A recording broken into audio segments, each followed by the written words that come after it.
Hello everybody, my name is Joshua and I'd like to welcome you back to another episode of Coffee, Cats, and King. Where we will discuss books both new and old. I will share with you pictures of my cats who will make you wish of your cats. And I will drink enough coffee for me and everybody watching.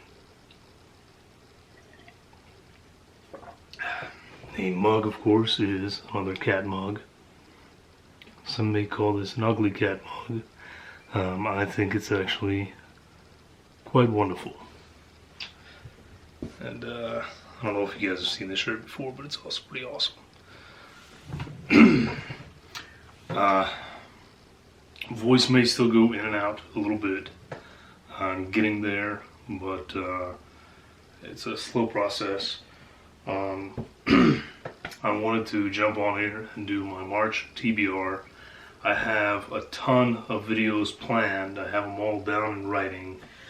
And you guys are going to see those soon because this coming week my wife is going to be gone again for another business trip, so I will have lots of time to film in between crying sessions. So as far as a March TBR goes, I am following basically the same system that I did in February. I did 4 audiobooks, 5 ebooks, and 6 physical books, and then anything after that is a bonus.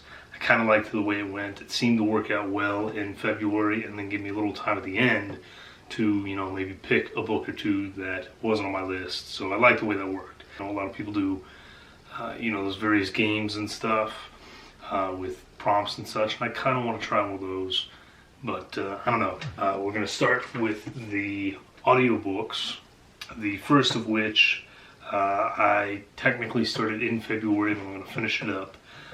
This is The Twisted Ones by T. Kingfisher. As I said in my previous video, this is my first foray into Kingfisher's work. I do know that she is very well regarded, both in the horror genre as well as in the romance genre, and I think she's won awards in both. I tried to go in this one mostly blind, other than the fact that I know I've heard good things about the book. So that'll be the first on the audiobook side. Following that, I will jump into one that I somehow have still neglected to get to, despite the fact that I've wanted to read it ever since it came out. Adam Caesar's Clown on a Cornfield. Admittedly, I would rather read it than listen to it, but I have not been able to purchase a copy, and I am not allowed to purchase a copy at the moment. So why not listen to it for free? Adam, he's an awesome guy. He's on here, has his own channel. I really enjoy his content. 2, I have read the majority of his work and enjoyed it. And 3, this one I believe was nominated for a Bram Stoker, which makes me super jealous because it is my dream to one day win a Bram Stoker for some of my own writing. So I've got to see what this is all about, And the second follow-up to this just came out, so I kind of have to catch up here, Audiobook number 3 is How High We Go by Sequoia Nagamatsu. And this is one that has won all kinds of awards.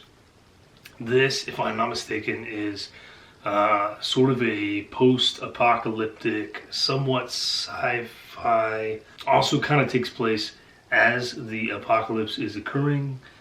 Some sort of virus is let out, and awful, horrible things happen. The world does not really survive.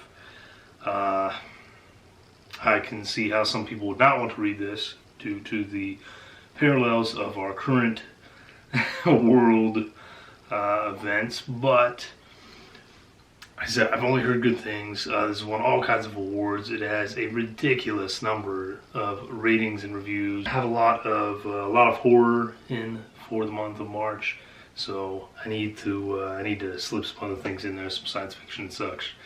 And this will be my first bit of that for the month. And the final audiobook is another book that I have desperately wanted to read for the longest time and have just never found a copy. So this is Southern Gods by John Horner Jacobs. And this book is so up my alley, I don't know how I don't own a copy.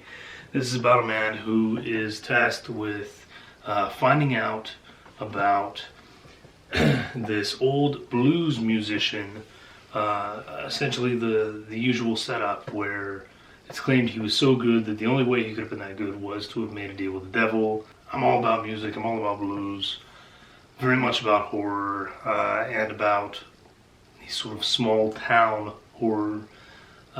Everything about this book intrigues me, everything about this book makes me want to read it, and has made me want to read it ever since I found out about it years ago.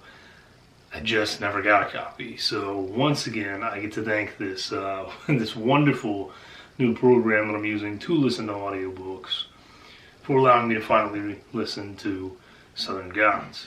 Sorry guys, I feel like my voice is not doing as well as I hoped it would. We are now into audiobooks, and the first audiobook for the month, again, another heavy hitter, one that won all kinds of awards. And it's a big one too. I want to say it's something like 500 or 600 pages. This is Ninth House by Leigh Bardugo. If I'm not mistaken, it is about a group of individuals, a sort of secret society that's into the occult, that takes place out of Yale. And I don't really know anything beyond that aside from the fact that the main character is one of the few lucky ones that can see the dead. And even those in the occult that can't see them call them grays because they don't show up in color, but she sees them in perfect color, and it kind of makes other people jealous. And I think it's a little bit about her rising through the ranks.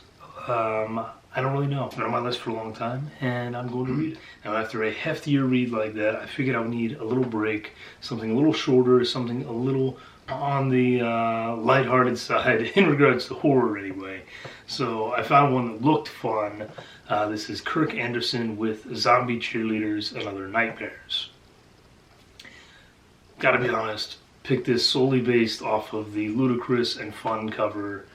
I think it's gonna be a blast, and I believe it's under 200 pages. Ebook 3 is Andrew Brandt's Picture Unavailable. And this is about some guys that are looking through their old yearbook and realize that one of their friends from school is strangely absent from the yearbook, even though they know for a fact he was there.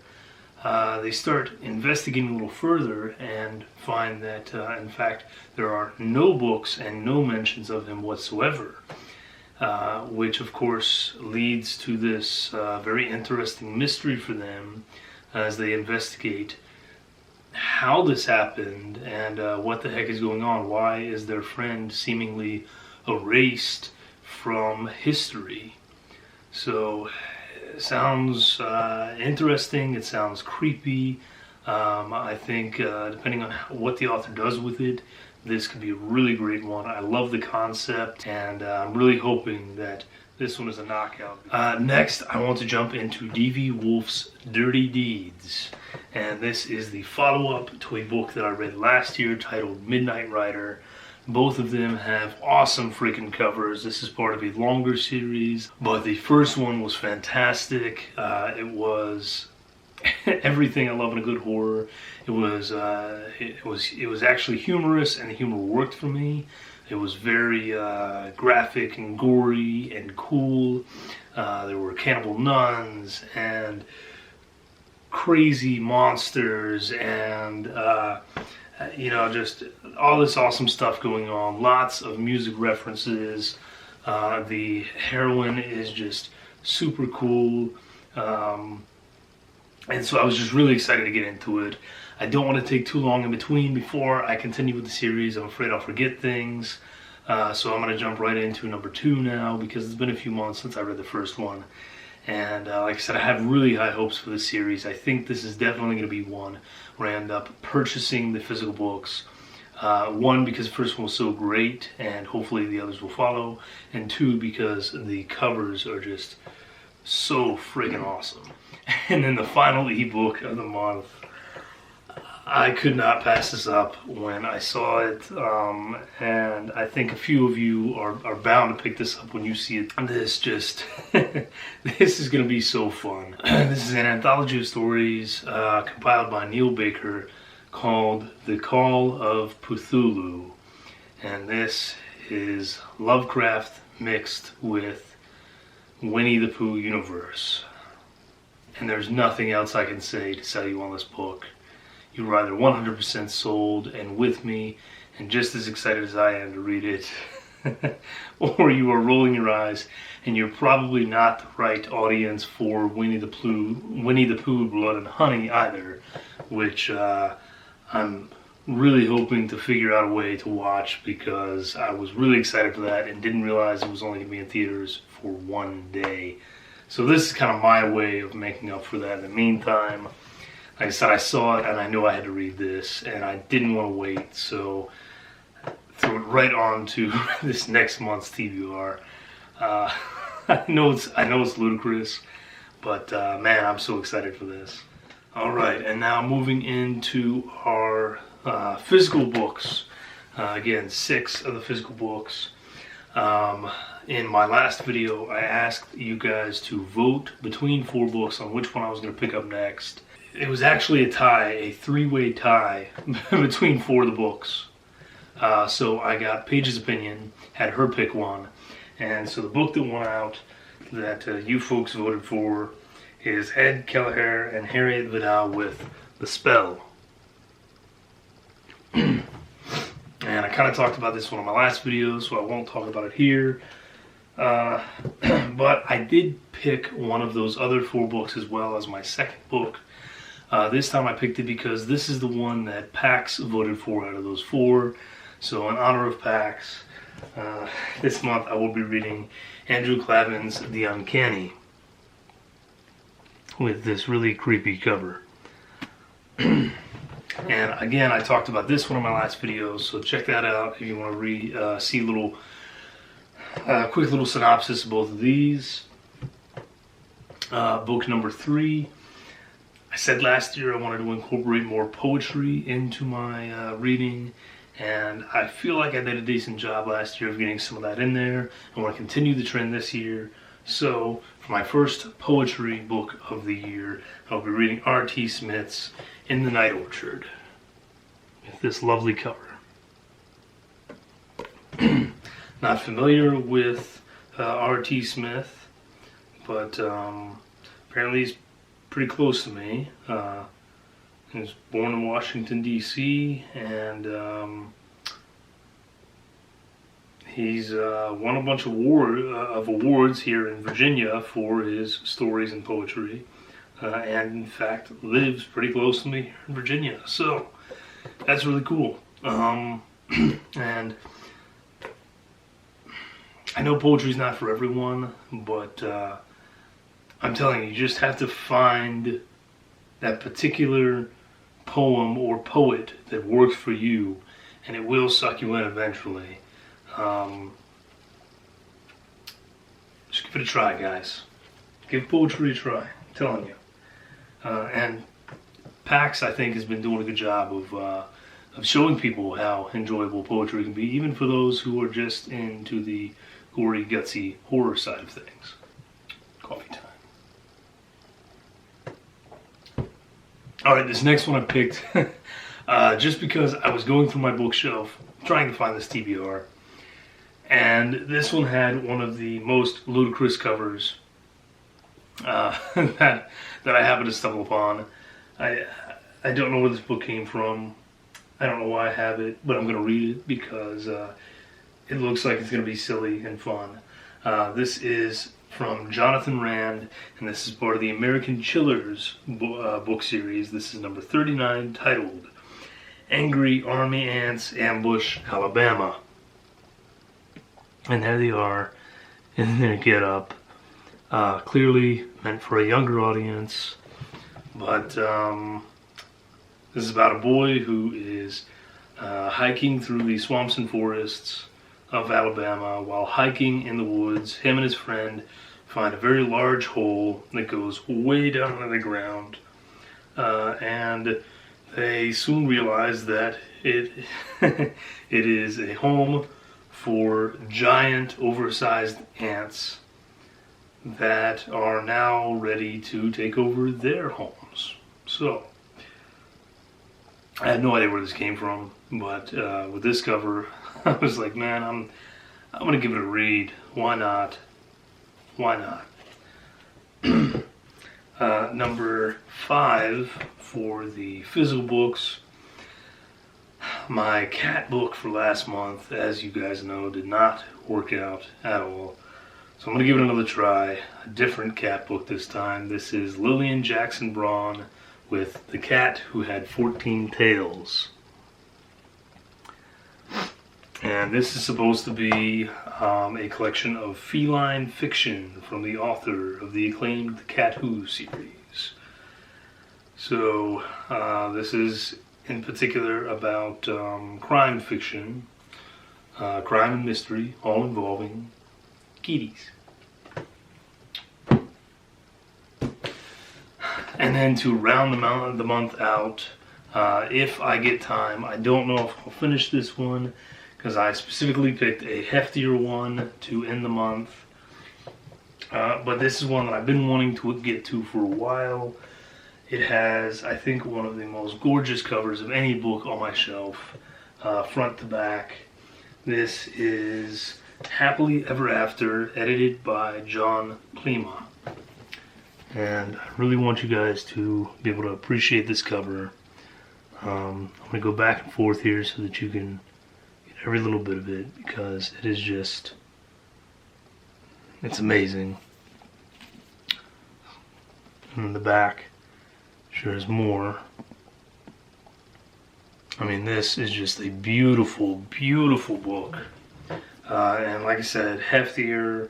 It's about 500 pages, and it's a large book, so a lot more to read there than, say, on this guy here. So this is how I will finish the month out.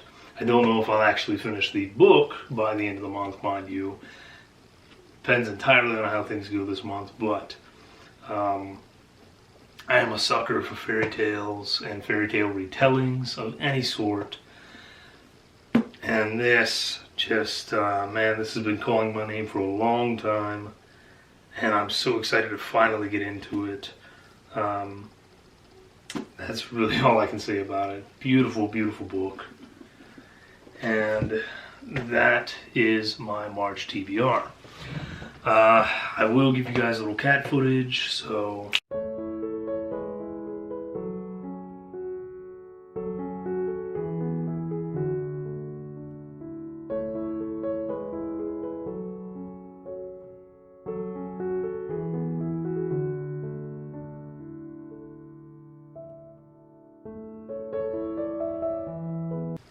And I'm going to call it a wrap here. I don't have much left. Any vocals anyway. But like I said, Paige is going to be gone again for another week. So I plan to do a lot of filming in that time and start to catch up on things. I still intend to do wrap-ups for all the months that I missed. I'm going to do a best of last year, which is probably going to be another multi-video filming like it was last year. I have some tags. I mean, I've got all kinds of stuff going on.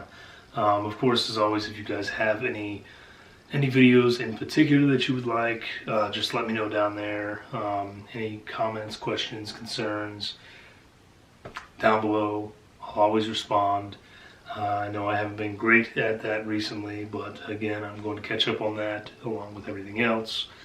And now, finally, I'm going to call it a wrap. So, thank you all for joining me. I hope you have a wonderful weekend, week, whenever it is that you finally get to see this. Stay safe, drink great coffee. Cheers, guys.